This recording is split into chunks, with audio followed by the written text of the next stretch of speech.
பல வருடங்களுக்கு உயிரோடு இருந்த வேதநாயகம் சாஸ்திரிகள் அநேக பாடல்கள் எல்லாம் பாடியிருக்காரு. ஒரு நல்ல கவிஞர். 1770களில் இருந்து 1850கள் வரைக்கும் வாழ்ந்தாருன்னு நினைக்கிறேன். நல்ல ஒரு பிரில்லியண்டான மனுஷன், நல்ல கவிதை எழுதுவார், நல்ல ஒரு கவிஞர், ரொம்ப நல்ல மனுஷன். அவருக்கு ரொம்ப நல்ல ஃப்ரெண்டு தஞ்சாவூரை சார்ந்த சரபோஜி மன்னர். அந்த சரபோஜி மன்னருக்கு ரொம்ப பிடிக்கும் இவருடைய கவிதைகள். மலையை பற்றி பாடுவாரு, வெயில பற்றி பாடுவாரு, மரங்களை பற்றி பாடுவாரு, பற்றி பாடுவாரு, எல்லாத்தையும் பற்றி அவ்வளவு அழகா பாடுவாரு. பல நாட்களா ஒரு ஆசை இந்த சரபோஜி மன்னருக்கு. இந்த நண்பனான வேதநாயகம் சாஸ்திரிகள் எனக்கு தஞ்சை வெங்கட ஜீதிபதியா என்னமோ ஒரு கடவுளை பற்றி அழகா ஒரு பாடல் பாடணும்னு ரொம்ப ஆசை.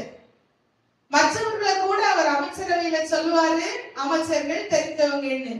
வேதநாயகம் சாஸ்திரிகளை பற்றி மட்டும் சொல்லுவாரு என்னுடைய நண்பர்னு. பக்கத்துல வச்சிருந்தாரு, அரியணைக்கு பக்கத்துல ரொம்ப கனம் எல்லாம் கொடுத்து வச்சிருந்தார். ஒரு நாள் அழகா கவிதை பாடிட்டு வரும்போது வேதநாயகம் சாஸ்திரிகளை கூப்பிட்டு சொல்லுவார், நீ எனக்கு பிரியமான நண்பன், நான் பல தடவை தஞ்சாவூர் என்னுடைய கடவுளை பற்றி அது அநேக ஆயிரம் தடவை உங்ககிட்ட பாட சொல்லிட்டு, நாளைய தினம் அரசவை கூட்டப்படும், ஜனங்கள் எல்லாரும் கூட்டப்படுவார்கள். என்னுடைய நண்பனாகிய வேதநாயகம் சாஸ்திரிகள் தஞ்சை கடவுளை பற்றி அழகாக பாடி புகழுவார், அநேக வெகுமதிகள் கொடுக்கப்படும், கனம் கொடுக்கப்படும் அப்படின்னு அழகான ஒரு காரியத்தை சொன்னாரு சரபோஜி மன்னர். எத்தனை பேருக்கு இந்த மன்னரை தெரியும்? தெரியுமா மன்னரை? நிறைய பேர் படிச்சிருக்கீங்க சரபோஜி மன்னர். வீட்டுக்கு போனார் வேதநாயகம் சாஸ்திரிகள். ரொம்ப மனவேதனை, மனைவிட்ட சொல்லி அழுதார். நான் தேவனுடைய பிள்ளை, ஏத்துவ மட்டும் நான் இவ்வளவு நாள் புகழ்ந்து பாடியிருக்கேன். கிட்டத்தட்ட 1800 பாடல்கள் ஏசப்பாவின் அன்பை பற்றி அழகழகா பாடினவர், துதித்து பாடினவர் இந்த வேதநாயகம் சாஸ்திரிகள். நான் ஒர்க்லெஸ் சொன்னாங்க என்னுடைய ஆசிரியர்கள் எல்லாம். வேதநாயகம் சாஸ்திரிக்கு அறிவே கிடையாது, லாய்க்கே இல்லாத மனுஷன்னு சொன்னாங்க. ஆனா அப்ப என்னை உயர்த்தி வைத்து ஞானம் தந்து அழகு பார்த்த என் கடவுளை விட்டுச்சு இப்ப என் உயிர் தோழனான சரபோஜி மன்னர் அந்த கடவுளை சொல்லி பாட சொல்லி இருக்காருன்னு சொன்னாங்க. மனைவி சொன்னா, பரவாயில்ல, நீங்க மனசுக்குள்ள ஆண்டவரை நினைச்சுக்கங்க, ஏதாவது ஒரு 4 லைன் எழுதி ராஜாவுக்காக பாடியிருங்கன்னு. அவர் கண்ணுல இருந்து கண்ணீரா வடிந்ததா. சிலருடைய பாடல்கள் இருதயத்தை சில நேரங்களில் குத்த வைக்கும். நம்மள அறியாம சில வேதனைகள் வரும் அந்த பாட்டை கேட்கும் போது. அதே போல இந்த வேதநாயகம் சாஸ்திரிகளுடைய இருதயம் குத்தப்பட்டதாம். நைட்டெல்லாம் முழிச்சிருந்து எழுதினாரு. அந்தரவான் தரையுந்தர தந்தன் சுந்தர மிகுந்த சௌந்தானந்தன் அப்படியெல்லாம் எழுதினாரு.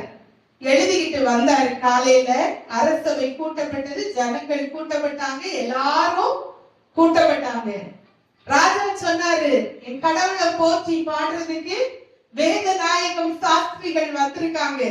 உலக புகழ் வாய்ந்த வேதநாயகம் சாஸ்திரிகள், அழகா கவிதை பாடுகிறவர், இப்ப பாடுவாருன்னு சொன்ன உடனே அழகா பாடினார். அந்தர வாண்டர இந்தர நந்தன் சுந்தர மிகுந்த சௌதாரந்தன். எல்லாரும் கைகளை தட்டினாங்க, ரொம்ப நல்ல கைகளை தட்டினாங்க. இருதயம் பூரித்து போய் எழுத்து நின்றார் சரபோஜி மன்னர். மாக்கணுகாத பராபர வஸ்து நேசகுமாரன் மெய்யான கிறிஸ்துன்னு பாடினாராம். மாசணுகாத பராபர வஸ்து, மாசணுகாத பராபர வஸ்து நேசகுமாரன் மெய்யான கிறிஸ்து, நேசகுமாரன் மெய்யான கிறிஸ்து, இயேசுவையே துதி செய் மனமே,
சொன்னாராம்,